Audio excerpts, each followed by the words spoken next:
Representative George Santos charged by Justice Department in federal probe.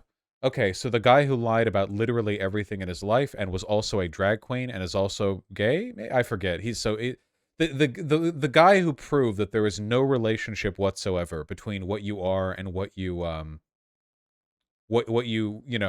claim to be, and you can still win in American politics, has been probed, which I guess he's into that, right? Because he was a drag queen? I don't know. Let's see. At federal court in New York's Eastern District, where the charge has been filed under seal. The exact nature of the charges couldn't immediately be learned, but the FBI and the Justice Department, public integrity prosecutors in New York and Washington have been examining allegations of false statements in Santos's campaign finance filings and other claims. Wait, are they actually going to go after him for lying? That would be nice. If they're going to go, I think if anything, they should be going after him for making a mockery of the very concept of running for office. I fully think that there should be stronger restrictions that allow you to prosecute people for lying your ass off during your campaigning on fraud, if nothing else. Right? Yeah. If you're soliciting donations and lying while doing so, isn't that fraud? Because you're looking to secure payments through dishonesty. Is that illegal though? I mean, it depends on like how grievously you do it, but I don't know. Maybe there's something there. They're charging him, so I guess we'll see how it goes. Accused of breaking campaign finance laws, violating federal conflict of interest laws, stealing cash meant for an Iraq War veteran's dying dog, masterminding a credit card fraud scheme, and lying about where he went to school and worked. Man, just holistic. Comically evil. They're demons. I keep saying they're demons. Republican voters are often regular people who are just misled. They can be hateful, but they can be moved, and, they're people. People change. But once you run for office under the GOP ticket, you just become a demon. It's like a soul-selling kind of thing.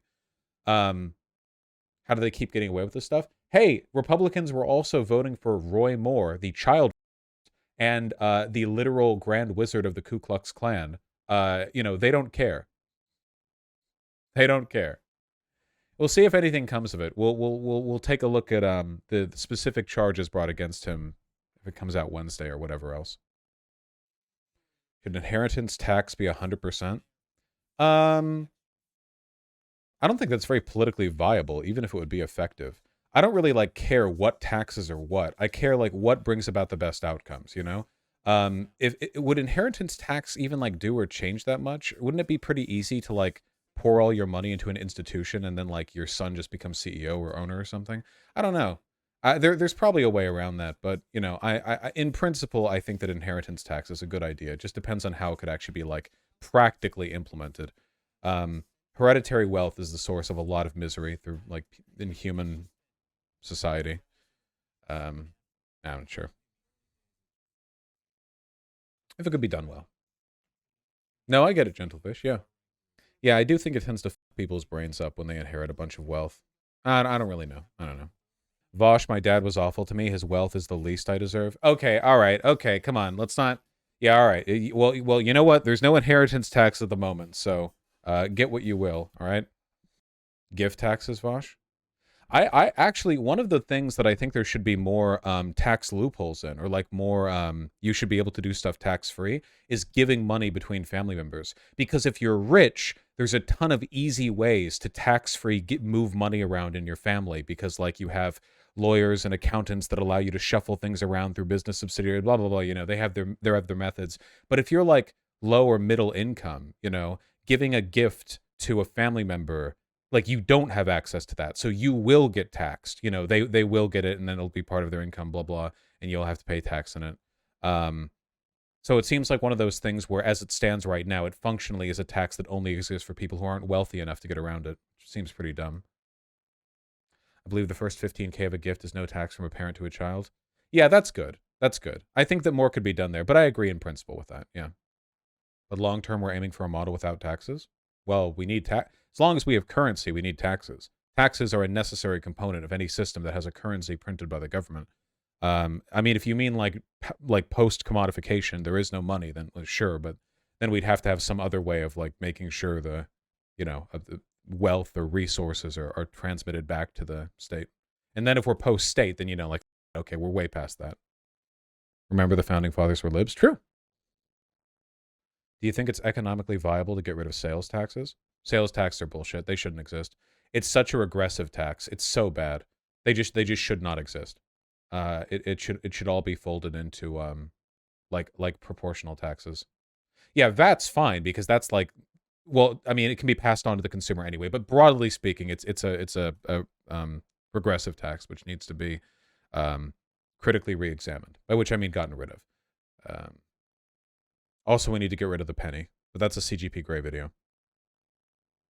I just hate the price listed isn't the price paid. Yeah, it's not like that in all countries, I'm pretty sure that most, maybe not most, but in a lot of countries, like if you see something and it says like 400 yen or whatever, and you go and pay it, it's 400 yen. You look at it, it's like, oh, okay, this is what I'll need, and then you go and you pay it. But in America, it's like here in Seattle, it's like what is Seattle like 10.875% sales tax, which is really high because we have no state tax, something like that. Yeah. Oregon doesn't have any sales tax. That's true, Conyer. Yes, it is Banana Crab Man. Brazil has it included. Canada as well. Yeah.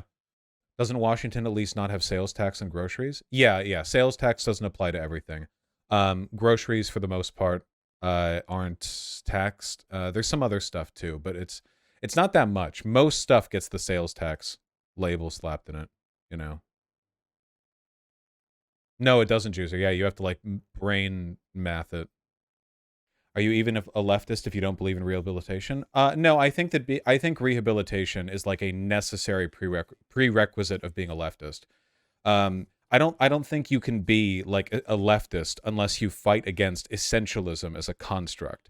Unfortunately, essentialism is like how do I put it? Like the desire to essentialize characteristics and traits to make them like a fundamental part of what you see and who you see is like a biological shortcut. It's a lot like our pattern recognition, where it's a useful tool, but we often like it gets employed in ways that are harmful because it's kind of like a monkey brain thing.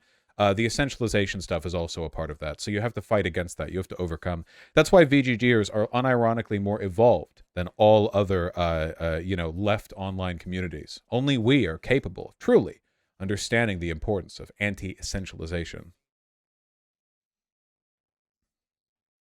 Yeah, genetically superior, which is, of course, an essentialist trait.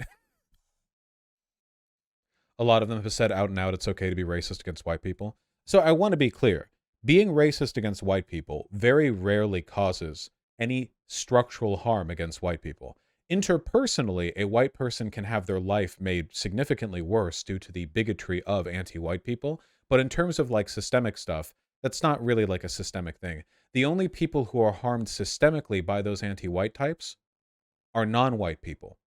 Throughout history, they have, and by they I mean like anti-white, non-white people, have been easy scapegoats that have been used to attack and marginalize non-white people, and their vitriol has been used as an excuse to perpetuate anti-blackness and bigotry against those groups. So if anything, they're kind of hurting themselves